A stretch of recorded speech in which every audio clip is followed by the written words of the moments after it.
আসসালামু আলাইকুম ওয়া রাহমাতুল্লাহি ওয়া বারাকাতুহু।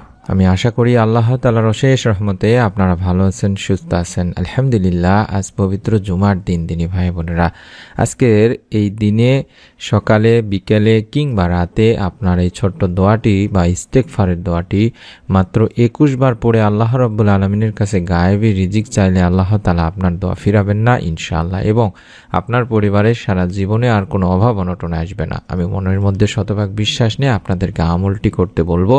তার জন্য ভিডিওটি মনোযোগ দিন, সম্পূর্ণ দেখুন।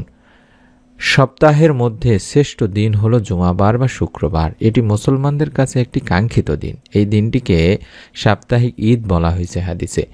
সৃষ্টি জগতের শুরু থেকেই দিনটি খুবই গুরুত্বপূর্ণ। জুমাবার শুরু হওয়া থেকে শেষ পর্যন্ত বেশ কিছু ফজিলতপূর্ণ আমল রয়েছে। আমরা জানি বৃহস্পতিবার দিবাগত রাতটি হলো জুমার রাত, কারণ আরবি হিসেবে বৃহস্পতিবার মাগরিব থেকে শুক্রবার শুরু হয়।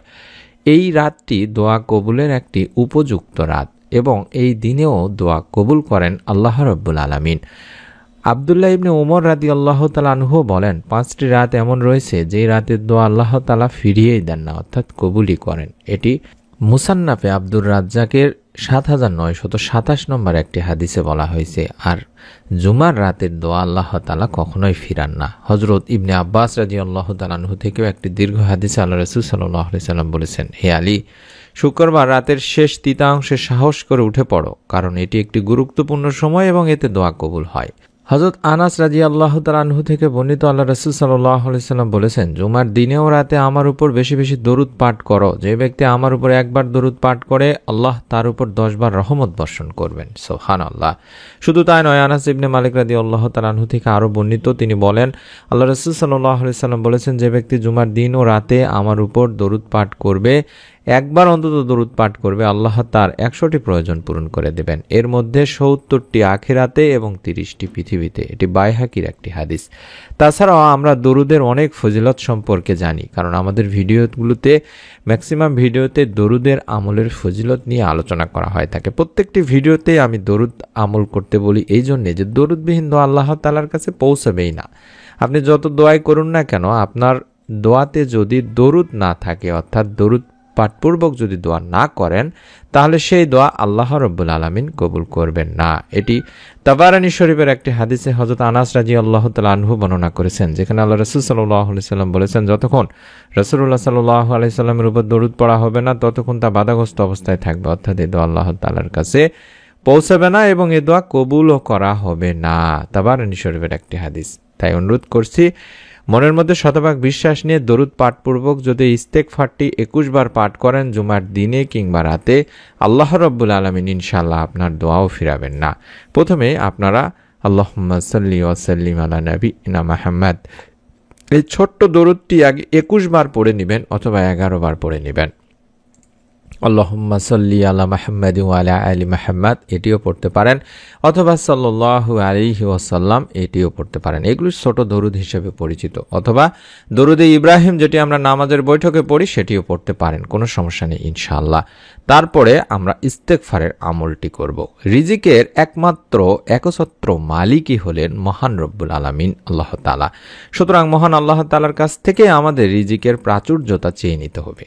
প্রিয় নবীজি সাল্লাল্লাহু আলাইহি ওয়াসাল্লাম তার উম্মতকে অভাবমুক্ত থাকতে আল্লাহ তাআলারই কাছে দোয়া করার বিশেষ আবেদন শিখিয়েছেন, যাতে তার উম্মত অভাবের কারণে কুফরির দিকে চলে না যায়। হাদিসে পাকে এমনটি বলা হয়েছে।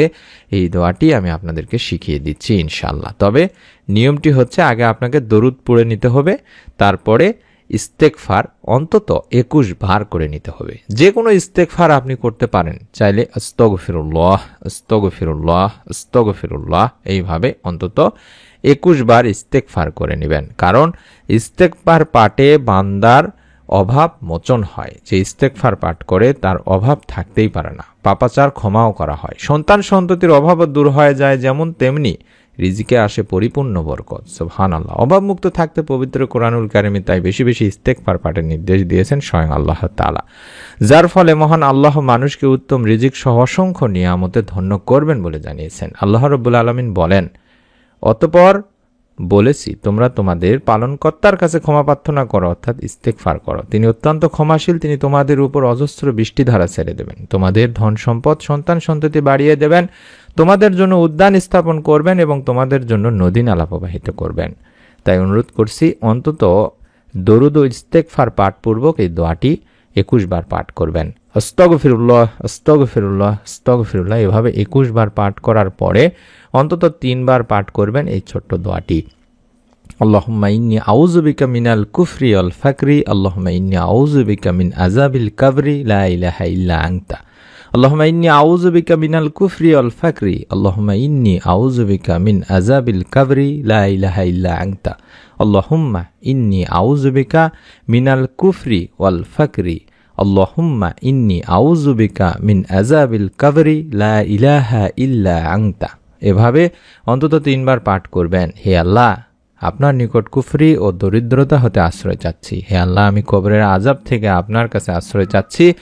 আপনি ছাড়া কোনো ইলাহ নেই। এটি আবু দাউদ শরীফের একটি হাদিস। মনের মধ্যে শতভাগ বিশ্বাস নিয়ে পবিত্র জুমার দিনে কিংবা রাতে যখনই সময় পাবেন তখনই অন্তত আগে দরুদ পাঠ করে নেবেন 21 বার। আল্লাহুম্মা সাল্লি আলা মুহাম্মাদি ওয়া আলা আলি মুহাম্মাদ। এই দরুদটি চাইলে 21 বার পড়ে নিতে পারেন বা 11 বার পড়ে নিতে পারেন এবং আস্তাগফিরুল্লাহ আস্তাগফিরুল্লাহ আস্তাগফিরুল্লাহ এভাবে অন্তত 21 বার পড়বেন এবং 3 বার পাঠ করবেন আল্লাহুম্মা ইন্নী আউযু বিকা মিনাল কুফরি ওয়াল ফাকরি, আল্লাহুম্মা ইন্নী আউযু বিকা মিন আযাবিল কাবরি, লা ইলাহা ইল্লা আনতা।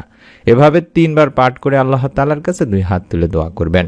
মনের মধ্যে শতভাগ বিশ্বাস নিয়ে আমলটি করলে আল্লাহ তাআলা আপনার হাতকেও ফিরাবেন না। তাই অনুরোধ করছি নিয়ত করে ফেলুন। অন্তত ভিডিওটিতে একটি করে কমেন্ট করার মাধ্যমে, লাইক দেওয়ার মাধ্যমে সদকায়ে জারিয়ার সওয়াব পাওয়ার উদ্দেশ্যে ভিডিওটি আপনার নিকট আত্মীয়স্বজনদেরকে শেয়ার করে দিন। পরবর্তী এরকম নতুন আমলের ভিডিও আমরা ইউটিউবে দেওয়ার সঙ্গে সঙ্গে যাতে জানতে পারেন, দেখতে পারেন, তার জন্য চ্যানেলটির সঙ্গেই থাকুন। সাবস্ক্রাইব করে বেল বাটনটি অন করে দেওয়ার মাধ্যমে। সকলে ভালো থাকুন, সুস্থ থাকুন। নতুন ভিডিওতে নতুন বিষয় নিয়ে ইনশাআল্লাহ আলোচনা করব। আসসালামু আলাইকুম ওয়া রাহমাতুল্লাহি ওয়া বারাকাতুহু।